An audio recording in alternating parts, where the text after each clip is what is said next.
Stella cast away from the death of time, surfing the Milky Way amid gases, dust, and white, blue, red, yellow, brown, or black dwarf stars, his head still in the clouds and full of nebulae, riding his talk asteroid and while aiming at the moon.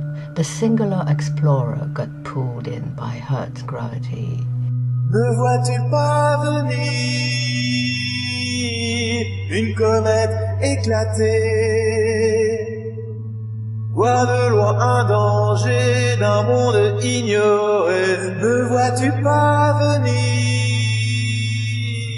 Snuffed out of orbit above the étoile by some unfortunate rubber bullet shot from Jupiter's wrath, the starman saw a plethora of stars at noonday, turning red neon yellow stars, and then nothing.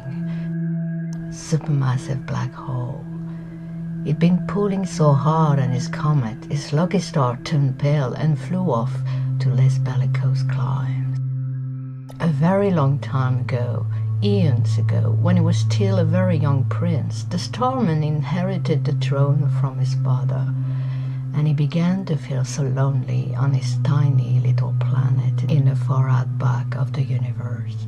A planet so tiny and unimportant it didn't even have a name, just an alphanumeric identification code assigned by a Turkish astronomer one day after a long observation through his telescope. There's a starman waiting in the sky. He'd like to come and meet us, but he thinks he'd blow our minds. There's a starman waiting in the sky. Mainly busy at sweeping volcanoes to prevent the destruction of his asteroid and uprooting baobabs so that they don't overrun it. The tireless routine weighs so heavy on him, he ended up brooding. He brooded so much that one evening, on a pitch-black night, from the rocky soil sprung up a sublime dark rose, and he loved passionately to the moon and back. But the sulphur-fed beauty enjoyed so much playing with fire, she blew his mind. She pulled the weeds over his eyes with a promise to get high up on cloud 9. J'ai demandé à la lune, et le soleil ne le sait pas. Je lui ai montré mes brûlures, et la lune s'est moquée de moi. But instead of honeymoon, he got green cheese and resorted to moonlighting, baying at the moon, attempting to pull out each of the 4 thorns of his inconsistent rose. Since the moon had waned off, he proceeded to count the stars in the heavens, shouting at her that he would eventually get her. Thus began his odyssey in search of the moon and of the plurality that would put an end to his singularity. Là-haut sur la mer étoilée, sur mon bateau j'observerai dans l'espace et les galaxies où poser mon satellite. But before he could land anything on Earth, he was brought down by a dazzling flash and was immediately taken into custody as there was more than met the eye.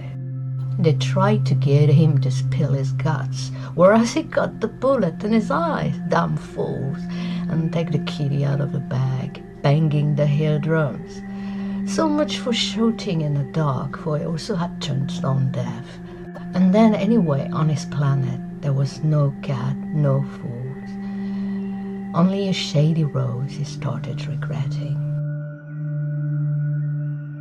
If you love a flower, which is one of its kind, on a million of stars in the sky, it is enough to just look at the stars and feel happy. You can say to yourself, I know my flower is out there somewhere. But if a ship eats the flower, all the stars will seem to darken. His word rang so earnestly and so in tune with his heart, so pure and innocent. It will run over our entire planet. At least those Earthlings still had a hint of humanity left within. That is to say, not many, but enough to turn the tide, extinguish volcanoes, and uproot baobabs. You never know, you might find it here. Black country raw. Some say the view is crazy, but you may adopt another point of view. And he added, but the eyes are blind, one must see with the heart.